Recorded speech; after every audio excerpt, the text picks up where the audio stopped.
Monsieur Pantanach, c'est vous qui vous chargez du busomètre comme chaque semaine, les actus ou rumeurs qui ont le plus buzzé sur le site Mac Forever, en l'absence de Didier Pantanach, de Didier Policani, qui nous teste de belles voitures encore sur le site cette semaine. Tout à fait. Alors écoute, tu vas voir, c'est un busomètre symétrique et vous allez comprendre pourquoi. Alors tout d'abord, Apple fait un bon geste. Ils annoncent augmenter les prix de reprise de leurs iPhones. Donc dans le programme d'échange qu'ils ont en place, ils proposent de reprendre les anciens iPhones beaucoup plus chers. Pourquoi c'est intéressant? C'est intéressant pour deux raisons. La première, c'est que vous avez une meilleure reprise et donc vous achetez un nouveau téléphone pour moins cher. Ça, c'est le point positif. Le point négatif, ça veut dire aussi que certainement les iPhones se vendent pas bien. Les résultats qui vont être annoncés ce soir ou demain, on va certainement se rendre compte que les résultats sont un peu moins bons. Donc ça, c'est certainement une raison. La deuxième information, c'est que on sait que Apple, depuis le début, c'est sur l'AirTag, Apple depuis le début a un souci avec l'AirTag, ils ne veulent pas que ce soit utilisé pour traquer les gens.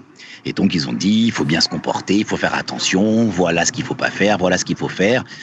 Et là, ils sont arrivés au stade où ils sont carrément en train de dealer avec Google pour créer une norme.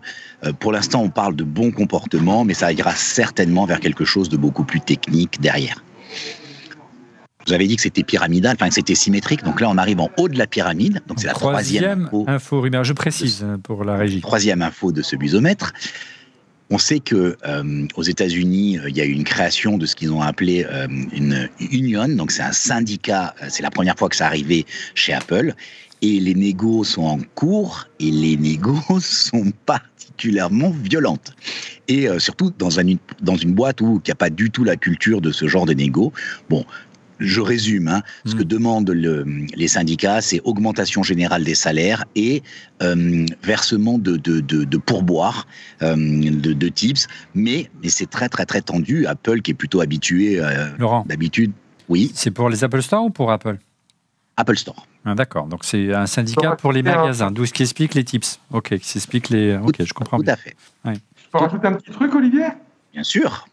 Alors, les tips, si tout le monde n'est pas familier avec ça dans la culture anglo-saxonne, c'est cette possibilité qu'a un client, quand il est super content au restaurant, de rajouter.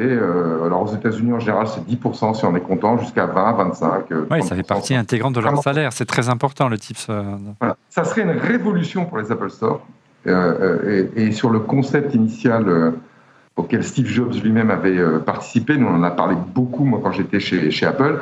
Le principe d'un Apple Store, c'est que vous rentrez, et Steve Jobs, qui n'aimait pas la mentalité commerciale pour le moins, faisait en sorte qu'il n'y avait pas de rémunération individuelle, de prime individuelle sur ce que vous vendiez. Pour que la qualité de service, quel que soit l'équipier Apple auquel vous vous adressez, soit toujours la même. Donc il y a toujours un vrai travail de motivation, d'accueil des clients collectif dans un Apple Store. Si là, Apple accepte que individuellement tous les vendeurs dans les magasins aient des tips s'ils ont bien servi un client, ça pourrait faire un service différencié, ça ferait un service différencié, comme dans un restaurant, et ça casserait cette culture de l'expérience client totalement homogène, quel que soit l'employé d'Apple auquel vous vous adressez, et du collectif. Ça serait une petite révolution, bien au-delà des 10% d'augmentation que demandent les salariés de cet Apple Store. C'est vraiment un truc à suivre, parce que ça serait plus qu'un coup de griffe, ça serait un vrai coup de canif dans la culture commerciale Apple, en tous les cas dans les Apple Retail Store. Merci, Monsieur X. Laurent. Écoutez, je vous avais dit que c'était un busomètre symétrique, vous allez comprendre pourquoi.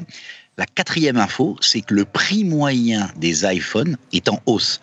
Donc en fait, c'est un organisme, c'est l'équivalent de l'UFC Que Choisir, mais version américaine, qui a étudié le prix moyen des iPhones dans le temps.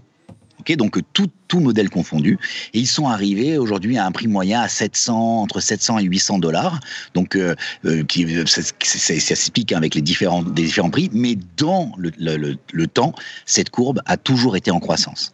Et donc, en fait, ça fait un parallèle avec l'annonce numéro 1 qui était que Apple augmente le prix de reprise des iPhones.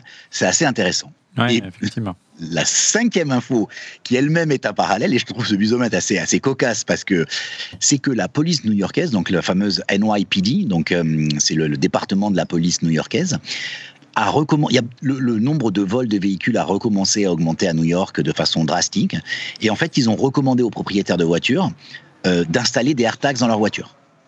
Et c'est hyper intéressant parce que la philosophie d'Apple au départ, c'était vous mettez des AirTags sur les objets qui vous sont chers, mais que vous portez que vous avez l'habitude d'avoir avec vous. C'est-à-dire, entre guillemets, votre valise, votre porte-clés, éventuellement votre sac. Mais pas votre voiture, parce que potentiellement, votre voiture, vous pouvez la passer à quelqu'un, et donc de suivre ou à la personne. Pas votre, tu vois, pas des personnes non plus, pas vos enfants, pas votre femme pour la traquer. Et là, c'est carrément la police de New York qui dit, mais mettez des AirTags dans votre voiture. Donc pourquoi ça fait un parallèle? Parce que c'est un parallèle avec l'info un peu plus haut, qui disait que Apple essaye de créer une norme avec Google sur les AirTags. Et ça, alors d'un côté, c'est une énorme publicité pour Apple, hein, donc ça devient les meilleurs vendeurs, les meilleurs commerciaux pour Apple, mais d'un autre côté, ça va à l'encontre de la philosophie Apple sur les AirTags. Je trouve ça assez intéressant. Enfin, c'est sûr qu'à Paris, on n'a pas ce genre de problème avec l'automobile, c'est moins qu'on puisse dire. De vol de véhicules. Encore faut-il pouvoir aller avec son véhicule dans Paris. Bref. Tu sais quel est le meilleur antivol de voiture aux États-Unis? Non. Une Peugeot, pardon. Une Peugeot. La boîte manuelle. Oui, exactement, bien sûr, tu as raison, Laurent. Et puis, je ne sais pas si tu as vu cette semaine, il y a deux choses moi qui m'étonnent. Il semble se confirmer que le MacBook Air 15 pouces, on en parlait déjà la semaine dernière, semble être dévoilé à la future WWDC. Donc, ça promet une WWDC très riche, en plus du casque de réalité mixte, enfin, les lunettes de réalité mixte. Et puis, j'ai trouvé vous allez voir, il y a une interview, vous la trouvez sur Mac Forever, de Steve Wozniak, pas piqué des verres, hein, qui réagit autour de l'intelligence artificielle. Je trouve qui est plutôt qui voudrait qu'on encadre justement le développement de l'intelligence artificielle, c'est intéressant.